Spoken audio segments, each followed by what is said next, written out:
할렐루야! 이 세상의 주관자요 심판자이신 주님의 이름을 높여드립니다. 우리를 구원하시어 영원한 멸망에서 건지신 주님께 감사드립니다. 12월 17일 금요일 아침 예배를 주님께 올려드립니다. 다 함께 사도신경으로 신앙을 고백하겠습니다. 전능하사 천지를 만드신 하나님 아버지를 내가 믿사오며 그 외아들 우리 주 예수 그리스도를 믿사오니 이는 성령으로 잉태하사 동정녀 마리아에게 나시고 본디오 빌라도에게 고난을 받으사 십자가에 못 박혀 죽으시고 장사한 지 사흘 만에 죽은 자 가운데서 다시 살아나시며 하늘에 오르사 전능하신 하나님 우편에 앉아 계시다가 저리로서 산자와 죽은 자를 심판하러 오시리라. 성령을 믿사오며 거룩한 공회와 성도가 서로 교통하는 것과 죄를 사하여 주시는 것과 몸이 다시 사는 것과 영원히 사는 것을 믿사옵나이다. 아멘. 오늘 하나님의 말씀은 요한계시록 20장 1절에서 15절 말씀입니다. 하나님의 말씀을 함께 읽겠습니다. 또 내가 보매 천사가 무저갱의 열쇠와 큰 쇠사슬을 그의 손에 가지고 하늘로부터 내려와서 용을 잡으니 곧 옛 뱀이요 마귀요 사탄이라 잡아서 1000년 동안 결박하여 무적에게 던져 넣어 잠그고 그 위에 인봉하여 1000년이 차도록 다시는 만국을 미혹하지 못하게 하였는데 그 후에는 반드시 잠깐 놓이리라. 또 내가 보좌들을 보니 거기에 앉은 자들이 있어 심판하는 권세를 받았더라. 또 내가 보니 예수를 증언함과 하나님의 말씀 때문에 목베임을 당한 자들의 영혼들과 또 짐승과 그의 우상에게 경배하지 아니하고 그들의 이마와 손에 그의 표를 받지 아니한 자들이 살아서 그리스도와 더불어 1000년 동안 왕노릇하니 그 나머지 죽은 자들은 그 1000년이 차기까지 살지 못하더라. 이는 첫째 부활이라. 이 첫째 부활에 참여하는 자들은 복이 있고 거룩하도다. 둘째 사망이 그들을 다스리는 권세가 없고 도리어 그들이 하나님과 그리스도의 제사장이 되어 1000년 동안 그리스도와 더불어 왕노릇하리라. 1000년이 참에 사탄이 그 옥에서 놓여 나와서 땅의 사방 백성 곧 곡과 마곡을 미혹하고 모아 싸움을 붙이리니 그 수가 바다의 모래 같으리라. 그들이 지면에 널리 퍼져 성도들의 진과 사랑하시는 성을 두르매 하늘에서 불이 내려와 그들을 태워버리고 또 그들을 미혹하는 마귀가 불과 유황못에 던져지니 거기는 그 짐승과 거짓 선지자도 있어 세세토록 밤낮 괴로움을 받으리라. 또 내가 크고 흰 보좌와 그 위에 앉으신 이를 보니 땅과 하늘이 그 앞에서 피하여 간데 없더라. 또 내가 보니 죽은 자들이 큰 자나 작은 자나 그 보좌 앞에 서 있는데 책들이 펴 있고 또 다른 책들이 펴졌으니 곧 생명책이라. 죽은 자들이 자기 행위를 따라 책들에 기록된 대로 심판을 받으니 바다가 그 가운데에서 죽은 자들을 내주고 또 사망과 음부도 그 가운데에서 죽은 자들을 내주매 각 사람이 자기의 행위대로 심판을 받고 사망과 음부도 불못에 던져지니 이것은 둘째 사망 곧 불못이라. 누구든지 생명책에 기록되지 못한 자는 불못에 던져지더라. 아멘.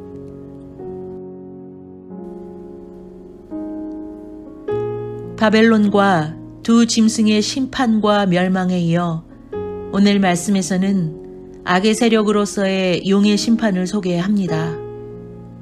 무저갱에서 1000년을 지낸 용, 곧 사탄은 교회 공동체와의 영적 전쟁을 일으키지만 사탄은 결국 전쟁에 패하고 영원한 하나님의 심판을 받습니다.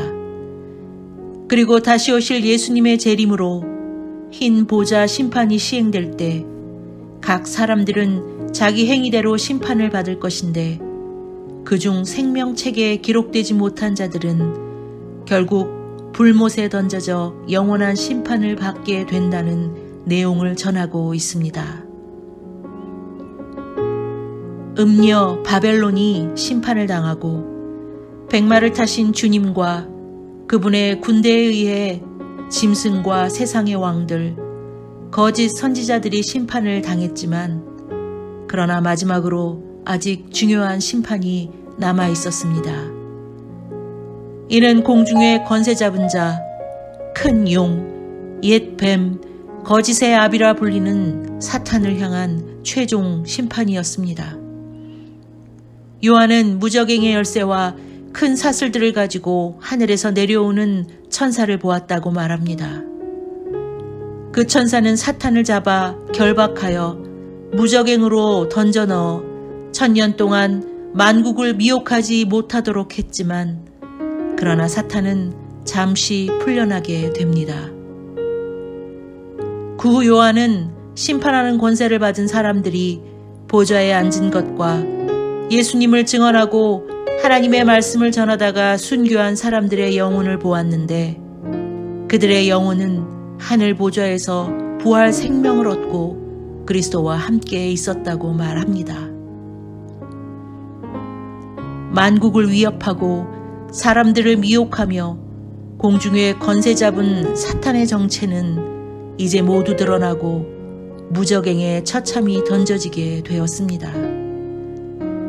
그러나 왜 사탄이 다시 풀려나 단번에 심판받지 않았는지 자세히 모르지만 이 모든 것의 결말은 결국 예수 그리스도의 승리로 끝나게 될 것을 우리는 믿어야 할 것입니다.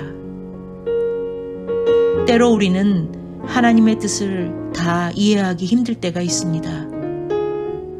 그러나 이럴 때 우리는 고린도전서 1장 25절의 말씀에 하나님의 어리석음이 사람보다 지혜롭고 하나님의 약하심이 사람보다 강하다는 말씀을 믿고 의지할 수 있어야 합니다.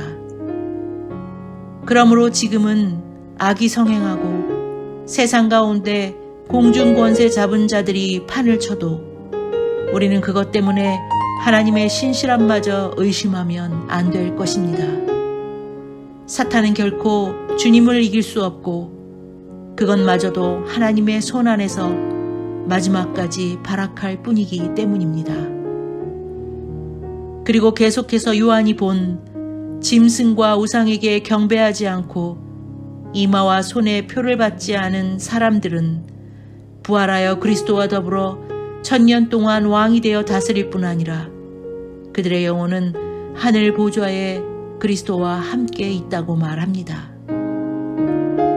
그리스도와 더불어 왕 노릇하게 되는 사람들은 이 땅을 살면서 그리스도와 하나님의 말씀을 위해 모진 핍박과 고통을 감내했던 사람들이었습니다.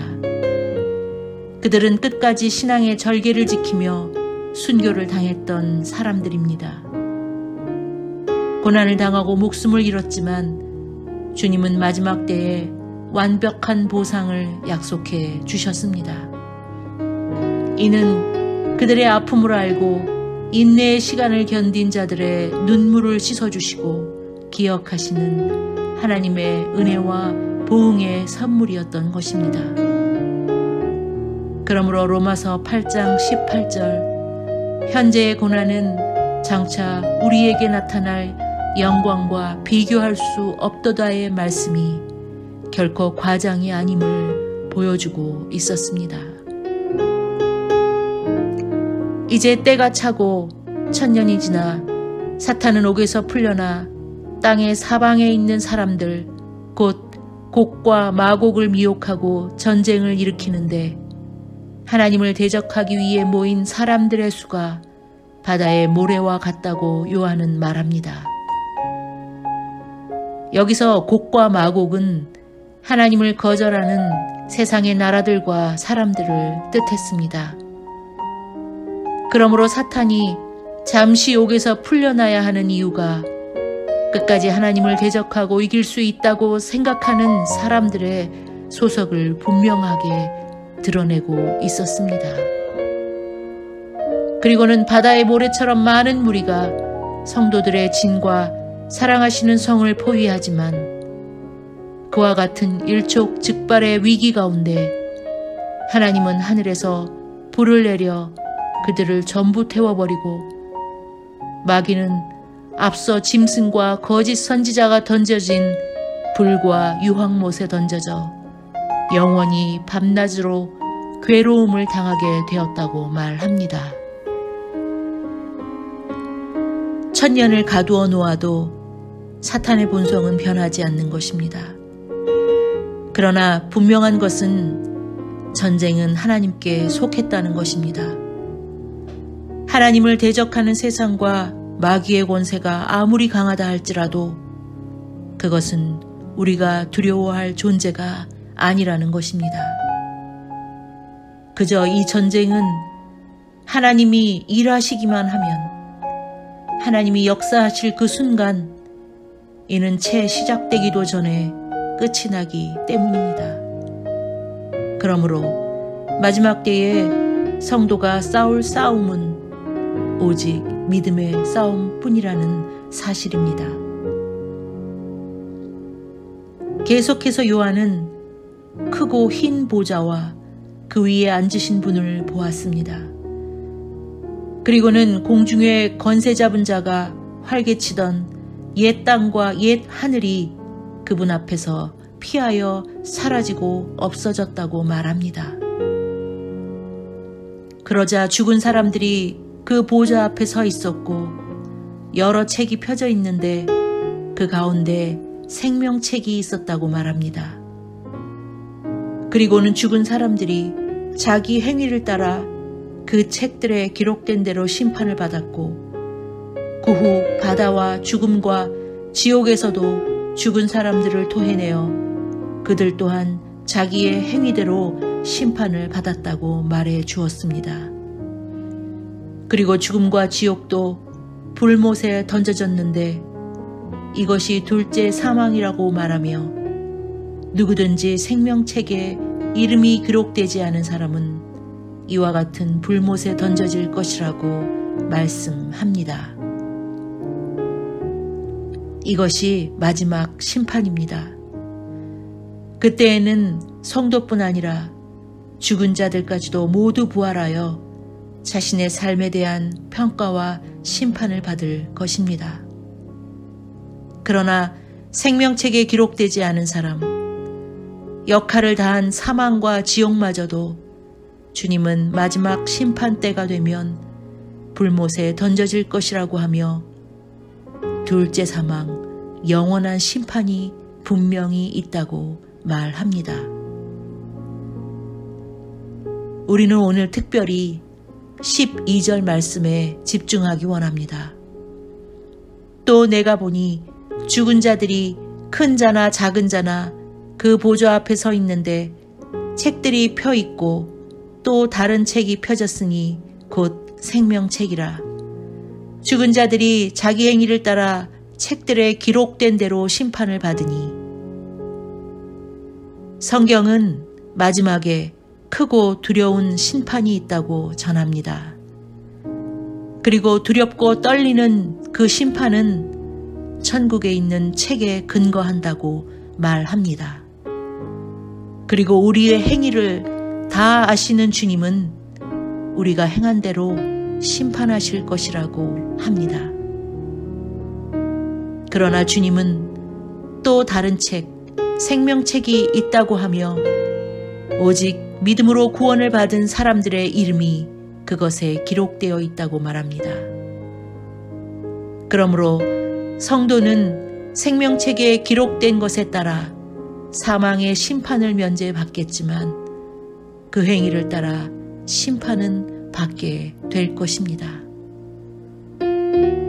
모든 행위가 기록된 책 앞에서 심판을 받아 무죄를 선고받을 사람은 하나도 없습니다. 흰 보좌 심판의 핵심은 생명책에 이름이 기록되어 있는가에 여부인 것입니다.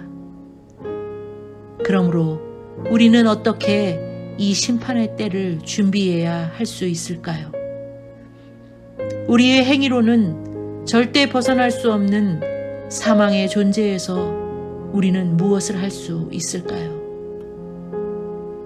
아무리 갓난아기일지라도 자기를 사랑하는 사람은 기가 막히게 알듯이 하나님은 우리가 진정 누구를 사랑하시는지 알고 계신다는 것입니다.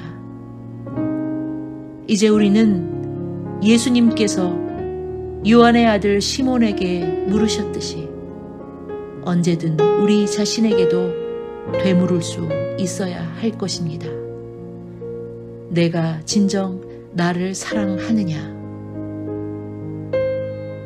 이 물음 앞에 누구보다 하나님을 사랑한다면 이제 더 이상 걱정할 필요도 마지막 심판을 두려워할 필요도 없을 것입니다.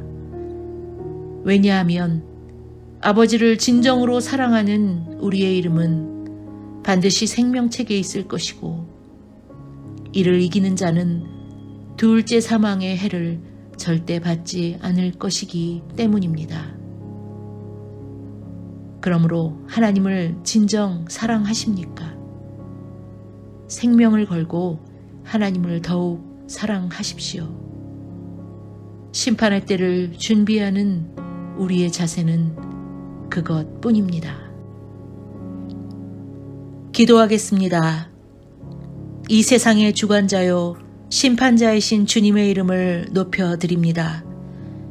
우리를 구원하시어 영원한 멸망에서 건지신 주님께 감사를 드립니다. 주님, 그리스도로 말미암은 주님의 은혜로 생명책에 기록될 우리의 이름을 반드시 기억하여 주옵소서. 이 땅에서의 삶이 아닌 하나님 나라의 은혜만을 사모하며 순간순간 우리들의 모든 행동에 책임지는 그리스도의 삶을 살게 하옵소서. 그러므로 심판의 날 주님 앞에 서는 것이 이제 더 이상 두려움이 아닌 소망의 기쁨으로 변화되게 하옵소서. 감사를 드리며 예수님의 이름으로 기도하였습니다. 아멘. 하늘에 계신 우리 아버지여, 이름이 거룩히 여김을 받으시오며 나라가 임하시오며 뜻이 하늘에서 이루어진 것 같이 땅에서도 이루어지이다. 오늘 우리에게 일용할 양식을 주시옵고 우리가 우리에게 죄 지은 자를 사하여 준 것 같이 우리 죄를 사하여 주시옵고 우리를 시험에 들게 하지 마시옵고 다만 악에서 구하시옵소서. 나라와 권세와 영광이 아버지께 영원히 있사옵나이다. 아멘.